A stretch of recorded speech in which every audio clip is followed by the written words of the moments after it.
Hi guys, welcome! In this video, we'll take a look at the new King Pouring craftable cards which will come in the next patch update of Ragnarok Mobile Eternal Love. These new star cards will require Nolan Cards and fusion of different MVP cards, which will significantly boost the card's effects. Alright, without further ado, let's begin. First up, we have the TATA star card, which is an armor card that combines the effects of TATA, Gloom Under Night, and Strav star card. This card will boost the damage to non-demi-human monsters by 25%, so it will definitely be the best in slot for boss hunts and weekly instances.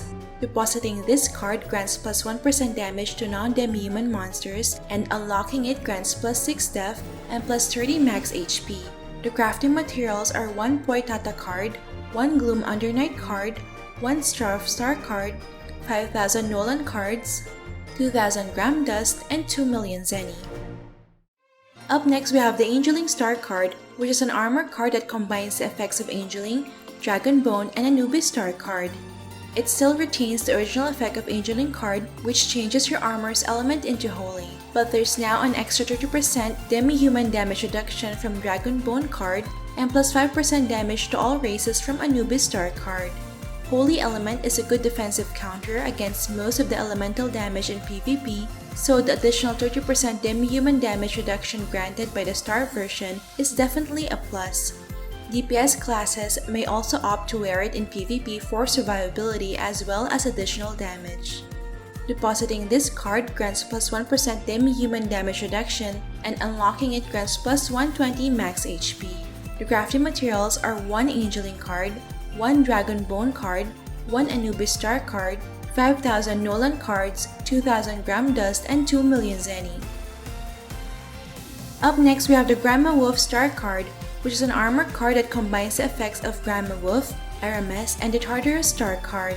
It still retains the original effect of the regular Grandma Wolf card, which grants plus 25% of normal status resist and additional 25% physical and magic damage reduction when in under abnormal status.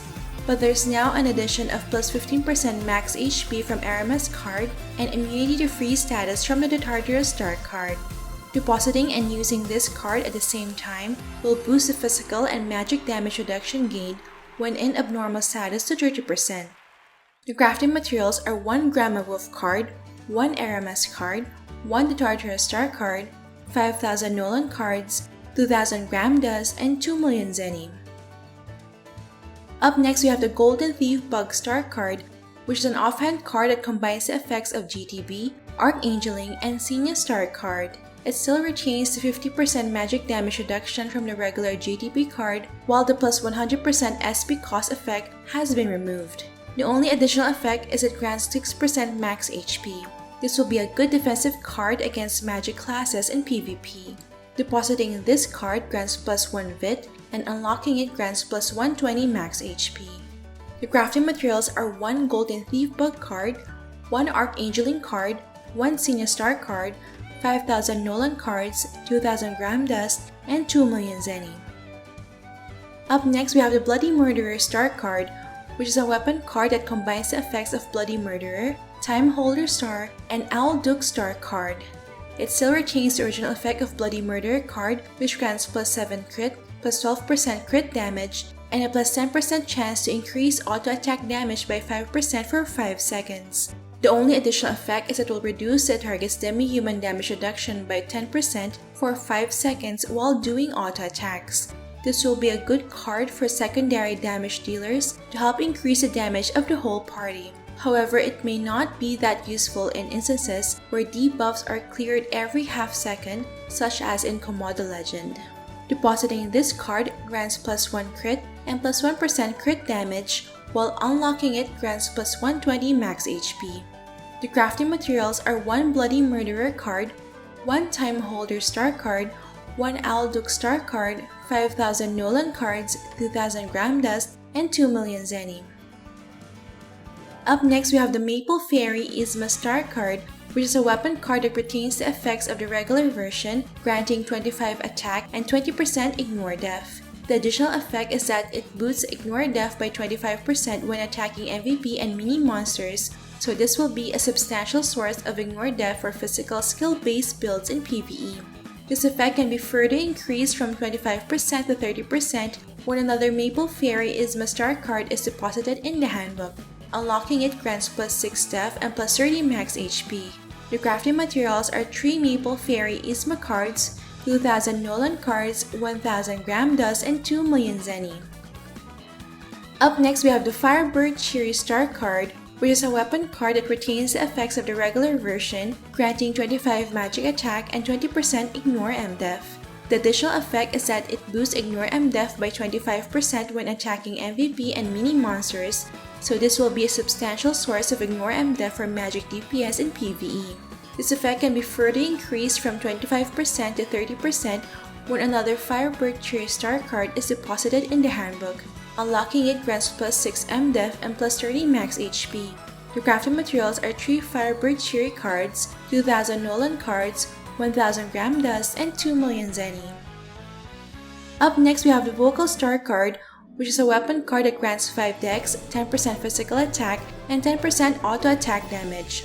Although it's a decent versatile card for range auto attack builds in both PvE and PvP, I don't think it can replace damage to element, race, type, and size cards. Depositing this card grants plus 1 dex, and unlocking it grants plus 120 max HP. The crafting materials are 3 Vocal cards, 2,000 Nolan Cards, 1,000 Gram Dust, and 2 million Zenny. Up next, we have the Joltru star card, which is a weapon card that grants 10% physical penetration, 10% melee attack, and 5% range attack. If your character lacks pen, it's a good alternative to Goblin Leader Revenant card. Depositing this card grants plus 1% def, and unlocking it grants plus 120 max HP. The crafting materials are 3 Zerotris cards, 2,000 Nolan Cards, 1,000 Gram Dust, and 2 million Zenny. Up next, we have the Galleon star card, which is an accessory card that retains the effects of the regular version, granting 50 hit and 20% damage to water monsters. The additional effect is that it boosts wind damage by 5%, so it's a nice buff for Nogus. Depositing this card grants 1% damage to water monsters, and unlocking it grants plus 6 def and plus 30 max HP. The crafting materials are 3 Galleon cards, 2,000 Nolan Cards, 1,000 Gram Dust, and 2 million Zenny. And lastly, we have the Gem Spirit star card, which is a headwear card that retains the effects of the regular version, granting 5% auto attack damage and 5% attack speed. The additional effect is that it has a 15% chance of reducing the target's auto attack damage reduction by 5% for 5 seconds when doing auto attacks. This debuff will be good for boosting the whole party's damage when doing auto attacks, but it may not be effective in Komodo Legend where debuffs are cleared every 0.5 seconds. Depositing this card grants plus 12 magic attack, and unlocking it grants plus 120 max HP.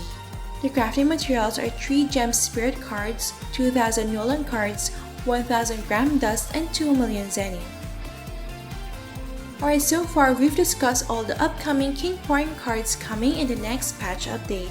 Which cards do you think will change the meta? Let me know your thoughts in the comment section below. Alright, that's it for this video guys. Don't forget to like if you enjoyed watching this guide. If you're new here, I would love you to consider subscribing by hitting the subscribe button down below. I would love to have you back. Thank you for watching and see you in our next episode.